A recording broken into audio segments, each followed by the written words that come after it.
할렐루야, 좋은 아침입니다. 레위기 24장 말씀입니다. 레위기의 핵심은 거룩입니다. 하나님은 그래서 우리에게 제사적 거룩과 일상의 거룩을 설명하시는데요. 레위기 초반에 제사법들을 언급하시면서 주 앞에 나올 수 있는 제사적 거룩함을 표현하셨고, 레위기 후반부로 갈수록 일상에서의 거룩, 삶에서의 거룩이 얼마나 중요하고 어떤 것을 원하시는지를 말씀하고 계십니다. 오늘 우리가 어제 보았던 말씀, 23장 말씀 보면은요, 절기 중에서 좀 중요한 것들을 언급드렸어요. 특별히 어제는 안식일을 언급드렸는데, 안식일을 언급한 그 본문 이후에 보면은요, 유월절, 무교절, 수장절, 초막절 계속 표현되고 있고, 내일 볼 25장에서는요, 안식년과 희년에 관련해서 또 언급되어 있어요. 그러니까 23장, 24장, 25장 모두가 다 절기를 표현하고 있는데, 오늘 말씀을 쭉 보면은요, 본문 말씀에는 특별한 절기의 명칭이 안 나와요.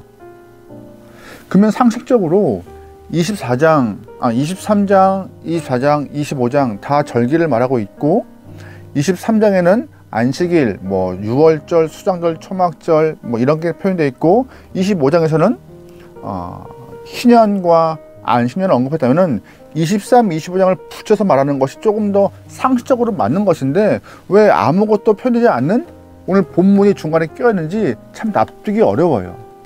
하지만 분명히 의도가 있는 것입니다. 오늘 본문 이 4장에서 중요한 절기가 나와 있기 때문에 하나님은 이 사이에 23장과 25장 사이에 이 오늘 본문을 껴넣은 것이죠.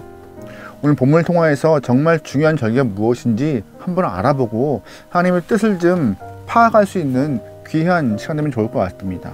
우리 1절부터 3절까지 말씀 보겠습니다. 여호와께서 모세에게 말씀하여 이르시되, 이스라엘 자손에게 명령하여 불을 켜기 위하여 감람에 찢어낸 순결한 기름을 내게로 가져오게 하여 계속하여 등불을 켜둘지며, 아론은 희와 간 증거계 회장 밖에서 저녁부터 아침까지 여호와 앞에 항상 등잔불을 정리할지니 이는 너희 대대로 지킬 영원한 규례라. 아멘. 성막 안 성소에 등잔대가 있는데 그 등잔대 불을 항상 켜두라라고 말씀하고 계십니다. 당시 하나님께서는요, 이스라엘 백성들에게 하나님의 임재를 상징하는 두 가지를 통하여서 하나님의 역사하심과 인도하심을 증명하셨습니다. 그 두 가지가 뭔지 아세요? 구름기둥과 불기둥이요. 지금도 말씀을 받고 있는 레위기 상황에서 하나님은 이스라엘 성막 위에 구름을 임재하셨고, 그 구름기둥을 옮기시고 또한 정착시키시면서 인도하심을 증거하시고 계세요. 밤에는 불기둥으로 그들의 삶을 보호하시고 있는 것이 이스라엘 사람들은 지금 체험하고 있는 것이죠.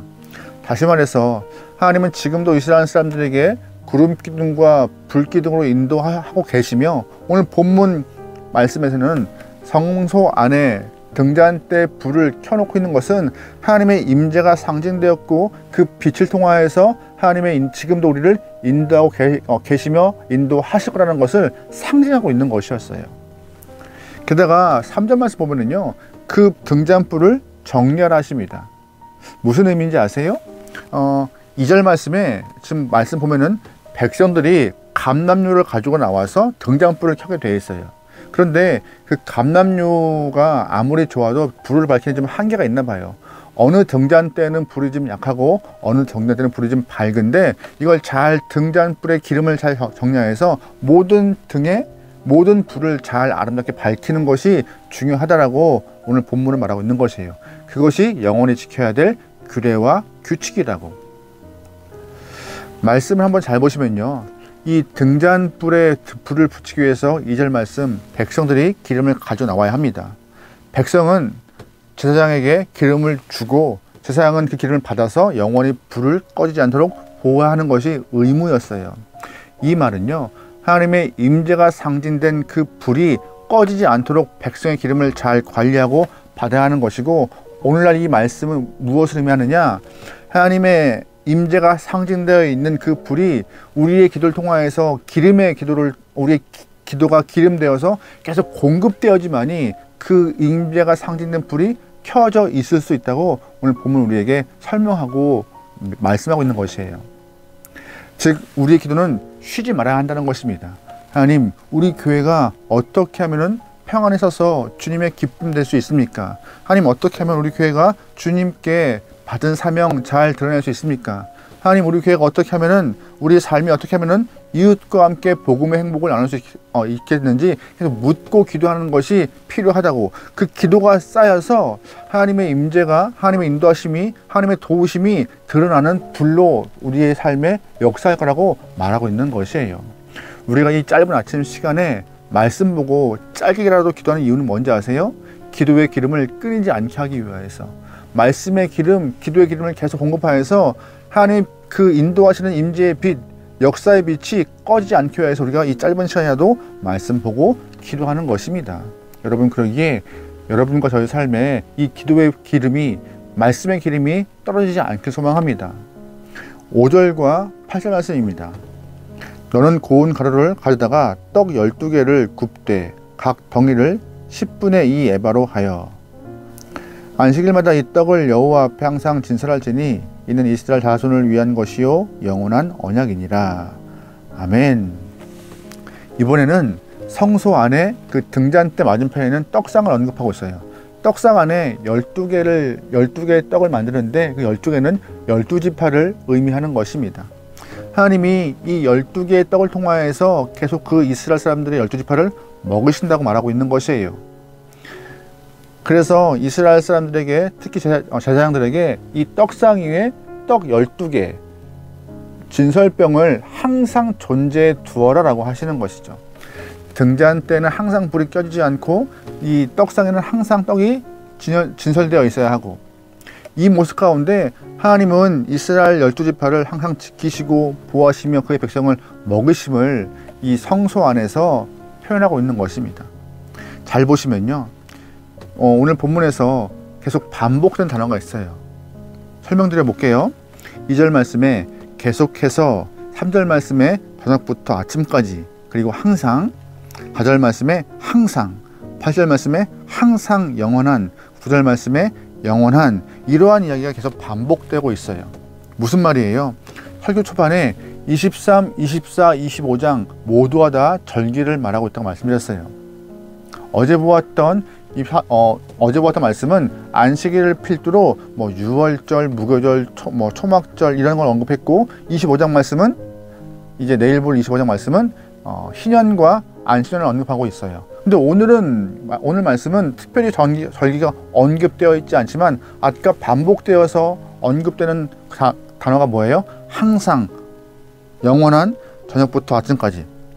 다시 말해서 오늘 말씀에서는 정확히 어떠한 절기의 명칭은 없지만 하나님이 우리에게 명하신 절기가 드러나 있어요. 언제요? 항상이요. 항상. 여호와의 절기는 안식일도 중요하고 유월절 중요하고 안식년, 희년 다 중요하지만 하나님이 제일 중요하게 여기시는 절기가 뭐예요? 항상이라고요. 항상이라고. 하나님은 우리가 하나님을 섬길 시간이 특별히 떨어져 있는, 떼어 놓아 있는 시간이 아니라 매일매일 항상이 주 앞에 헌신된 시간이 되길 원하고, 항상 우리가 주 앞에 나와서 예배하는 영혼 되기 원하고, 항상 주님과 교제하는 삶을 살기 원하고 있는 것입니다. 그래서 매일매일의 삶이 중요한 것이고, 항상 주 앞에 나가는 우리의 삶이 성도의 삶이라고 오늘 본문은 설명하고 있는 것이에요. 그래서 계속해서 성소 안에 등잔불에 불을 비추고 성소 안에 떡상에 떡을 항상 비추는 것 같이 우리의 삶에도 주 앞에 항상 드러남이, 앞에 나감이 필요하다고요. 하나님의 인도하심은 지금도 동일하게 역사하십니다. 구약과 같이 지금도 우리에게 드러나고 계시죠. 그런데 우리에겐 지금 성막이 없어요. 비출 등잔대가 없고 떡을 올려놓을 떡상이 없어요. 성막의 등잔대가 성전의 등잔대가 되었지만 성전이 회파되면서 더 이상 성전은 사라졌죠. 하지만 그 이후에 성소의 불은 없어졌지만 하나님은 우리의 삶에 또 다른 참빛을 주셨습니다. 바로 예수 그리스도이시죠. 요한복음 1장 9절에 이런 표현이 있어요. 참빛 곧 세상에 와서 각 사람에게 비추는 빛이 있었나니. 아멘. 무슨 말씀이세요? 하나님께서 이 빛을 잃어버린 세상 가운데 참빛을 주심으로 우리에게 빛을 꺼지지 않고 임재와 인도하심과 먹여주심의 상징인 예수, 참빛 되신 예수를 보여주었다라고 말씀하고 있는 것이에요. 우리에게는 항상 빛이 있습니다. 그래서 어둠으로 갈 필요가 없어요. 어둡지 않을 수 있는 것이에요. 세상에는요, 세상의 빛은 양면성이 있어요. 무슨 말인지 아세요? 돈을 얻은 사람이 있으면 잃어버리는 사람이 있고 1등이 있으면 꼴등이 있어요. 하지만 성경에서 말하고 있는 참빛 되신 예수님은요, 그러한 양면성이 없어요. 왜요? 아까 읽었던 9절 말씀에 각 사람에게 다 비추니까는요. 누구에겐 비추고 누구에겐 비추지 않고 이런 차별성이 없기 때문에 모두에게 다 비출 수 있는 그 참빛 되신 예수님이 존재하기 때문에 하나님의 빛은 아름답고 귀한 것이라고. 그래서 예수님을 믿는 모든 영혼들이 다 구원받을 수 있고 예수를 믿는 모든 영혼들이 다 주의 임재하신 가운데 인도하심 받을 수 있다고 말씀은 우리에게 가르쳐주고 있는 것입니다. 그래서 참빛이신 거예요. 참빛 되신 예수가 우리가 함께이기 때문에 우리의 삶엔 소망이 있는 것입니다. 그래서 여러분, 우리의 삶은, 우리의 인생은 오늘 허락된 시간이 그냥 공짜로 주어진 것이 아니에요. 참빛 되신 예수가 있기 때문에 빛을 따라가야 하는 소명을 얻은 삶이고, 그 삶을 이루어가기 위해서 오늘 우리는 하나님 앞에 나가는 성도의 모습을 유지하면서 말씀을 실현하고 기도하는 기름을 끊이지 않아야 하는 것입니다. 우리의 절기는 오늘도 바로 지금 이어지고 있어요. 항상 있으니까요. 항상 우리의 삶은 절기이니까요.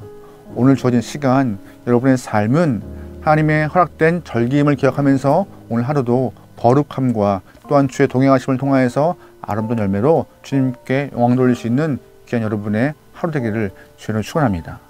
아멘. 기도하시겠습니다. 하나님, 말씀을 통하여서 여호와의 빛이 우리에게 임함을 기억합니다. 참빛 되신 예수가 내 앞에 있음에 우리에게 구원과 또한 주님의 동행하심을 통하여서 삶의 희망을 얻습니다. 다른 것 바라보지 않고 예수님과 함께 각자 주어진 십자가를 지고 갈 수 있는, 끝까지 동행할 수 있는 거룩한 성도가 되게 도와주소서. 나만 참빛을 누릴 수 있는 그런 영혼이 아니라 우리 가정 안에, 내 주변에 있는 모든 영혼들의 삶에 참빛 되신 예수가 임하여서 모든 영혼들의 삶이 아름답게 주님의 인도하심 받도록 역사하소서. 나라와 민족 가운데 임하시고 또한 산불로 고통받는 영혼들, 전쟁으로 힘들어하는 영혼들 모두에게도 주님 빛 되신 예수가 임재하시고 희망을 주옵소서. 문둥을 맡기오며 예수님의 이름으로 기도합니다. 아멘.